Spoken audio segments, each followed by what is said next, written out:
अंतर्राष्ट्रीय गोल्फर वैश्वी सिन्हा भसीन की कहानी बेहद दिलचस्प है। उन्होंने अमेरिका में पढ़ाई की और विदेशी सरजमी पर भारत के लिए 16 साल तक गोल्फ खेलने के बाद देश लौटने का फैसला किया। जब वो भारत लौटी तो उन्होंने खेती किसानी में कुछ करने की ठानी। इसी कड़ी में उन्होंने शून्य फार्म शुरू किया।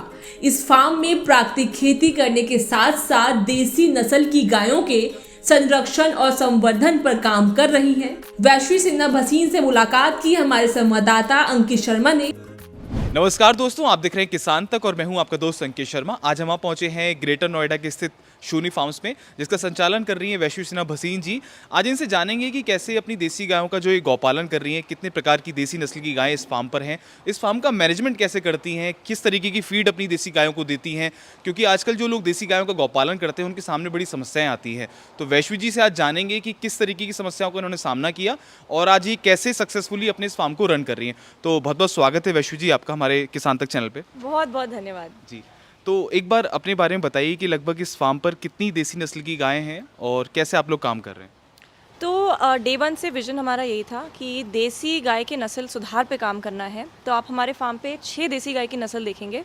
साहिवाल, गिर, थारपारकर, राठी, हरियाणा और कांकरेज। तो टोटल काम हमारा यहाँ पे ब्रीडिंग का है कि कैसे हम उनकी नेक्स्ट जनरेशन इंप्रूव कर सकते हैं। अच्छा, तो लगभग कितना गौवंश होगा सारी गायों को मिला के? अराउंड 220 है अगर आप बच्चे, हीफर, बुल्स सबको मिलाएं तो कैटेगराइज कैसे करते हैं आप लोग? मिल्किंग वाली गायों को अलग रखते हैं और जो अलग गाय होती हैं उनको सबको अलग रखते हैं, कैसे करते हैं? यस, तो यहाँ पे आप देख सकते हैं कि काफ़ी डिफरेंट बाड़े हैं और हर बाड़े में अलग ब्रीड है और उसका अलग, जैसे प्रेग्नेंट है तो वो अलग है, मिल्किंग अलग है और जो मिल्किंग वाली हैं वो बुल्स के साथ रखी गई हैं। ब्रीड में बिल्कुल मिक्सअप नहीं है। गिर गाय सिर्फ गिर गायों के साथ ही हैं। अच्छा। साहिवाल सिर्फ साहिवाल के साथ। जी, एक चीज़ बड़ी समस्या आती है जब कोई अपना फार्म खोलता है तो सबसे पहले वो सोचता है कि मैं एक साथ अपनी फार्म पर गाय ले आऊँ। और बहुत से ऐसी वीडियोस भी हमने देखे, बहुत से ऐसे लोगों के इंटरव्यू हमने किए कि बहुत सारे लोगों ने एकदम फार्म खोला, 50-100 गाय ले आए और बाद में उनको नुकसान हो गया और वो शट डाउन हो गया। तो क्या किन बातों का ध्यान रखना चाहिए अगर कोई ऐसा फार्म खोलता है देसी गायों का? आप अपने अनुभव के अनुसार बताइए। आई थिंक आपने ऑलरेडी अपने क्वेश्चन में ही बता दिया। सबसे नंबर 1 पेन पॉइंट ही यही है कि गाय लेते टाइम बहुत ही ज़्यादा आपको परखना है आप किससे गाय ले रहे हैं। आप किसी के पास भी नहीं जा सकते बिकॉज बहुत लोग बैठे हैं जो आपको बेवकूफ़ बनाएंगे और चोरी करेंगे, झूठ बोलेंगे, क्योंकि इट्स वेरी ईजी। कोई ये फैक्ट्री मेड प्रोडक्ट तो है नहीं, या कोई स्टैंडर्ड चीज़ कि ये गाय को देख के अच्छा ये इसका दाम है, ये इसकी लैक्टेशन है, तो बहुत ईजिली लोग इसमें बेवकूफ़ बन जाते हैं, मतलब उनको आइडिया नहीं है। तो जब आप गाय लेने जाएं तो किसी ट्रस्टवर्दी सोर्स के पास जाएं, अच्छे से देखें, टाइम लें अपना। अगर आपको लगता है कि जल्दी शुरू करना है तो इस केस में गड़बड़ी हो सकती है, इसलिए डायरेक्टली आप कोशिश करें कि किसान के पास ही जाएं और बिचौलिए के पास ना जाएं। जी, फीड की बात करें, क्योंकि आप शहर के आसपास का इलाके में आपको पूरे फार्म्स है यहाँ पर, तो यहाँ पर पशुचर भूमि का अभाव है, फीड आपको खरीदना ही पड़ता होगा, कुछ लोग आप उगाते होंगे, तो ये बड़ी समस्या आती है किसान के सामने कि जो फीड है आजकल काफ़ी महंगा हो रहा है। तो आप किस तरीके का फीड अपने पशुओं को देते हैं? क्योंकि जो फीड हम खिलाते हैं पशुओं को उससे उनकी सेहत और मिल्किंग पे प्रभाव पड़ता है, तो आप क्या क्या चीज़ें उसमें करते हैं? डेफिनेटली आई थिंक गौ पालन में 2 ही चीज़ें इंपॉर्टेंट है, एक फीड और एक उनका मैनेजमेंट, आप किस तरह से रख रहे हो। एंड बिकॉज हम ब्रीडिंग में हैं तो वो एक अलग वर्टिकल आ जाता है। जी। सो फीड में डेफिनेटली पिछले साल से बहुत प्रॉब्लम आ रही है एंड सिर्फ हमारे फार्म पे नहीं, जिनको भी मैं जानती हूँ सब लोग स्ट्रगल कर रहे हैं इस चीज़ से। तो 3 चीज़ें हम खिलाते हैं, एक है हरा चारा, एक है भूसा ड्राई फॉडर और एक है दाना। तो because of the rising feed cost हमने ईस्टर्न यूपी में बहुत से किसानों से टाई अप किया है और वहाँ से हम अपनी फीड मंगवा रहे हैं, जैसे कि चने का भूसा हो गया, मूंगफली का भूसा हो गया, ये सारी चीज़ें हम वहाँ से, और वहीं पे जहाँ पे हमारा सरसों का तेल बनता है, झांसी बुंदेलखंड एरिया, वहीं से खल भी आ जाती है। तो ये कॉस्ट इफेक्टिव है इतनी दूर से लाना, ट्रैवलिंग में खर्चा करना? यस, बिकॉज जो हमने जिस तरह का टाई अप किया है, सरसों का तेल भी हम उनसे बनवाते हैं, तो उसकी जो खल है वो एक बाई प्रोडक्ट है और वो हमें ओरिजिनल रेट पे ही मिल जाती है। जो महंगाई वो है उससे अफेक्ट नहीं हुई है ये। और मेरे ख्याल से उसमें कोई एडल्ट्रेशन भी नहीं होता होगा, कुछ भी मिलावट भी नहीं होती होगी? वो तो बिल्कुल ही प्योर है, क्योंकि फर्स्ट ऑफ ऑल वो जो एरिया है वहाँ पे किसी भी प्रकार का केमिकल नहीं यूज़ होता है, वो बहुत ड्राई एरिया है।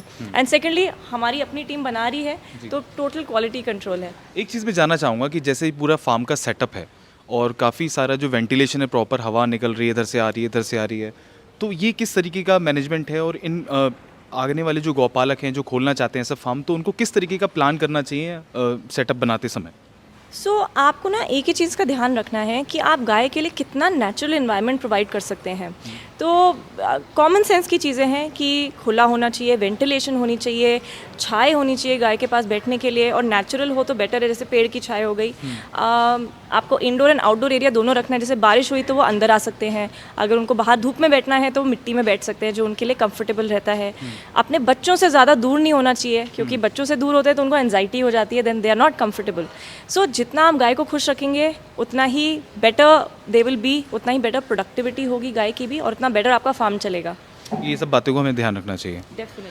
और अगर बात की जाए कि सस्टेनेबल करने की, जैसे बहुत से लोग ये मान के चलते हैं कि 2 साल के अंदर प्रॉफिटेबल हो जाता है एक देसी गाय का गौपालन करना या डेयरी फार्म खोलना, तो आपको क्या लगता है कि एक डेयरी फार्म जब हम खोलते हैं देसी गायों का, तो लगभग कितने वर्ष के अंदर वो बिजनेस देना स्टार्ट कर देता है, यानी प्रॉफिटेबल सिचुएशन में वो लोग आ जाते हैं?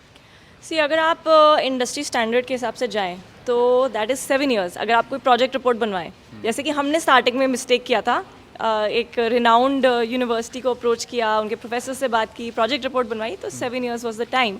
बट ये ना रियलिस्टिक है, ना ये सस्टेनेबल है। कौन 7 साल अपने जेब से पैसे लगा सकता है इस चीज़ में?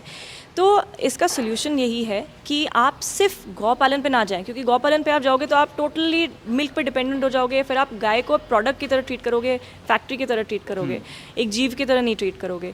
उसके गोबर पे भी फोकस करें, गोबर से प्रोडक्ट्स बनाएं, उसको गोबर गैस में यूज़ करें, इलेक्ट्रिसिटी जनरेट करें, कॉस्ट डाउन करें, जो खाद आ रही है उससे नेचुरल फार्मिंग करें, और अपनी इनकम मल्टीप्लाई करें, कॉस्ट डाउन करें, बाय प्रोडक्ट्स पे जाएं। तो that is the only way आपका फार्म सस्टेनेबल हो सकता है। एंड इसका कोई टाइमलाइन नहीं है, आप डे 1 से भी हो सकते हो। अगर आप स्टार्टिंग में ही इतना रिसर्च कर लो, मार्केट बना लो, तो डे 1 से आपका जो भी प्रोडक्ट्स हैं आपके बिकने स्टार्ट हो जाएंगे। तो you don't have to wait. बिल्कुल। और किसान तक के माध्यम से देश के युवाओं को या उन लोगों को क्या संदेश देना चाहेंगे जो देसी गाय का गौपालन करना चाहते हैं लेकिन अभी रुके हुए हैं, आगे नहीं बढ़ रहे हैं, तो कैसे शुरुआत करें, किन बातों का वो ध्यान रखें? आपके अनुभव के अनुसार बताइए। यस, आई थिंक ये भी आपने बहुत अच्छा पॉइंट रेज़ किया है, बिकॉज आजकल की जो यूथ है वो फार्मिंग से हट रही है और शहरों में जा रही है। तो मैं उनको ये बोलना चाहूँगी कि अगर आपको एग्रीकल्चर में नहीं जाना है, फिर भी आप एग्रीकल्चर एलाइड एक्टिविटीज़ कर सकते हैं, आप मार्केटिंग पे फोकस कर सकते हैं। आजकल इतने कोर्सेज आ रहे हैं, आप यूट्यूब वीडियोस देख सकते हो, ट्यूटोरियल्स कर सकते हो, गूगल पे सर्च कर सकते हो, एंड यू कैन एनीबडी, कहीं पे भी बैठे बैठे आप डिजिटल मार्केटिंग एक्सपर्ट हो सकते हो, एंड आप किसी भी दुनिया के किसी भी कोने में रीच आउट कर सकते हो। तो जो भी आपका ऑलरेडी प्रोडक्शन चल रहा है, आपके फादर एंड फोर फादर्स ने जो इतनी मेहनत की है, उसको आप बहुत अच्छे वे में प्रमोट कर सकते हैं, एंड बैठे बैठे वहीं से आप सस्टेनेबल हो सकते हैं। ज़रूरत है तो मैनेजमेंट की proper. Yes, management and marketing is very very important. I think उस पर बहुत ज़्यादा ध्यान नहीं दिया गया है, बट किसान तक एक ऐसा चैनल है जो मार्केटिंग पे बहुत फोकस कर रहे हैं, तो I would say that is priority definitely. तो ये थी हमारे साथ वैश्वी सिन्हा भसीन जी शून्य फार्म्स पे, जिन्होंने बताया कि कैसे अगर आप देसी गाय को गौपालन करते हैं किन किन बातों का आपको ध्यान रखना चाहिए, जिससे कि आप इसको भी, डेयरी फार्मिंग को भी काफ़ी अच्छा प्रॉफिटेबल बिजनेस बना सकते हैं। तो बने रहिए हमारे साथ, देखते रहिए किसान तक। ऐसी और भी दिलचस्प वीडियो वैश्वी जी के साथ हम लोग शूट करेंगे और आपके सामने लेकर आएंगे।